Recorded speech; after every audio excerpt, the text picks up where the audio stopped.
দেশের সবচেয়ে বড় সরকারি হাসপাতাল ঢাকা মেডিকেল কলেজ এখন পরিণত হয়েছে এক অদৃশ্য আতঙ্কের মঞ্চে।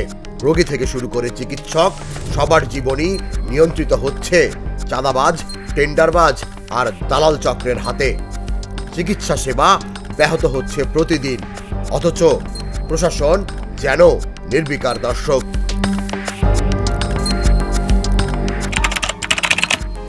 ঢাকা মেডিকেল কলেজ হাসপাতালের গায়ে গায়ে শেকড় গেড়েছে চাঁদাবাজ চক্র। অভিযোগ রয়েছে সাবেক ছাত্রনেতা ও চিকিৎসকরা মিলে গড়ে তুলেছেন এই সিন্ডিকেট।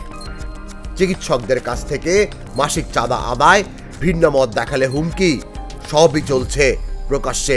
গোয়েন্দা প্রতিবেদনে উঠে আসে ছাত্রদলের একাধিক সাবেক নেতার নাম, যারা প্রভাব খাটিয়ে হাসপাতাল প্রশাসনকে নতজানু করতে চাইছে।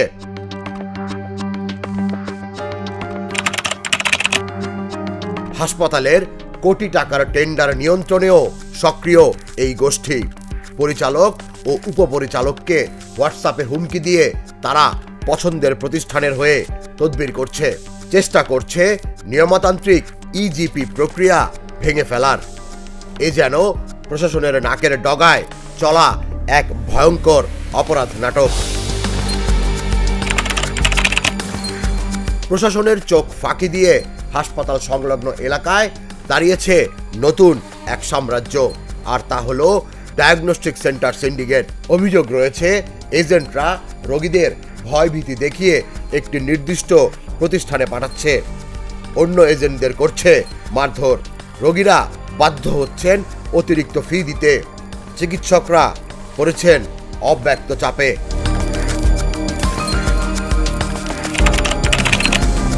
অভিযোগ রয়েছে হাসপাতালের পরিচালক পর্যন্ত হুমকি পেলেও কোনো কঠোর ব্যবস্থা নেয়নি। চিকিৎসকরা বলছেন নিরাপত্তাহীনতার ভয়ে অনেকে বাধ্য হয়ে চাঁদা দিচ্ছেন, রোগীরা পাচ্ছেন না ন্যায্য সেবা। গোয়েন্দারা ইতোমধ্যেই কঠোর অভিযানের সুপারিশ করেছে, দালাল চক্র গ্রেফতার, রাজনৈতিক প্রভাবশালীদের বিচারের আওতায় আনা এবং আইন শৃঙ্খলা বাহিনীর বিশেষ অভিযান। এখন প্রশ্ন হলো, ঢাকা মেডিকেল কলেজ হাসপাতালের করিডোরে ছায়ার মতো ঘুরে বেড়ানো এই চক্রের দৌরাত্ম্য শেষ কোথায়?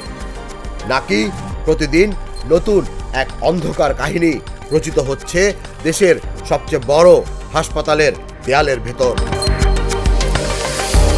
তুষার ইসলাম, জাগো নিউজ।